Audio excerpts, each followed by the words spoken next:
મળતી રકમ કે 1 અને 2 વચ્ચેની 5 સમય સંખ્યાઓ શોધો. આવો જ દાખલો આપણે કાલે કરેલો હતો. આજે આપણે કઈ બે સંખ્યા વચ્ચેનું શોધવાનું છે? 3 અને 4. તો હવે પહેલા તો આપણે શું કરવું પડશે? કોણ કહેશે મને? પહેલા શું કરવું પડશે? 3 અને 4 સરવાળો કરવો પડશે. Very good. તો 3 + 4 શું કરવું પડશે? છેદમાં 2. શું કરવું પડશે? 2.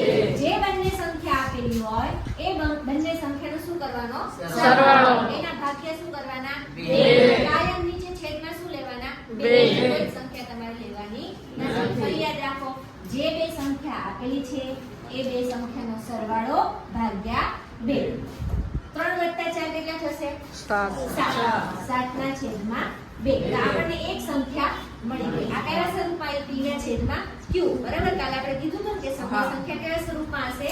p ના છેદમાં q. જ્યાં q 0 હશે નહીં. હવે બીજી સંખ્યા શોધીએ. તો બીજી સંખ્યા શોધવા માટે આપણે આ સંખ્યાને લઈ લઈએ જે આપણને એક સંખ્યા મળેલી છે. કઈ મળે છે? 7 ના છેદમાં 2. એની સાથે આ બંનેમાંથી કોઈ પણ એકનો સરવાળો લઈએ. અત્યારે હું લઉં છું 3 એના છેદમાં 2. ઓકે, હવે આનો લસા લઈએ. તો 7 ના m 3 × 2 3 દુ કેટલા થશે? 6. એના ભાગ્યા 2 અને એના ભાગ્યા 2 અને 2 × 2 એટલે કેટલા થશે? 4. 7 ને 6 કેટલા થશે? 6 6 12 ને 1 13. આ રીતે ગણતરી ફટાફટ કરીએ. 13 ના છેદમાં 4. બે સમય સંખ્યા આપણને મળી ગઈ. આપણે કેટલી શોધવાની? ટોટલ 6. ફટાફટ કરીએ. હવે પાછો આ જ જવાબ લઉં છું. 7 ના છેદમાં 2. પહેલી વાર મેં શું લીધું હતું? 3.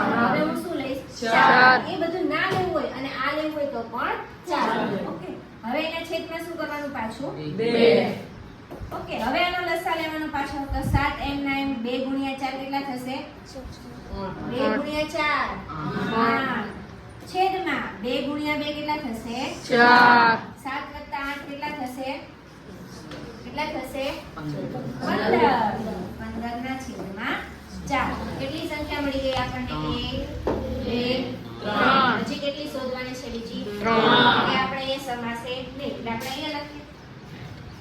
હવે હું શું કરું છું કે આ સંખ્યા લઈ લઉં છું. કઈ લઉં છું હું?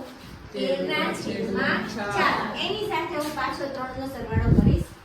3 છેદમાં 2. ફરી આપણે એનો લસા લઈએ. તો 13 m ને 4 કરી 12. ફરી એને છેદમાં લાવો તો 4 દુ 8. બરાબર?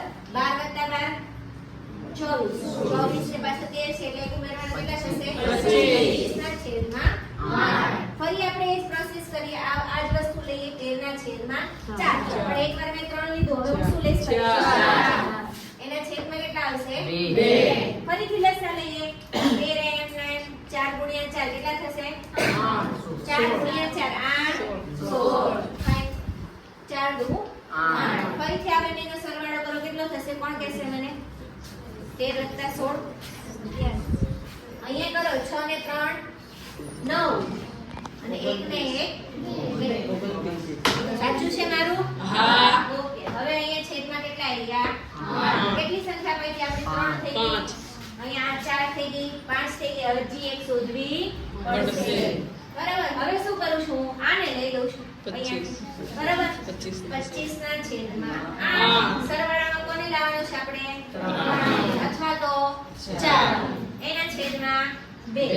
બરાબર? 25 m ના m 3 × 8 કરો. કેટલા થાય? 8 કરી 24. કેટલા થાય? 24. અને 8 છેદમાં 8 આવી જશે તો 8 દુ 16. 25 ને 24 કેટલા થશે?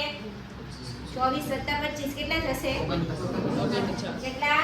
49.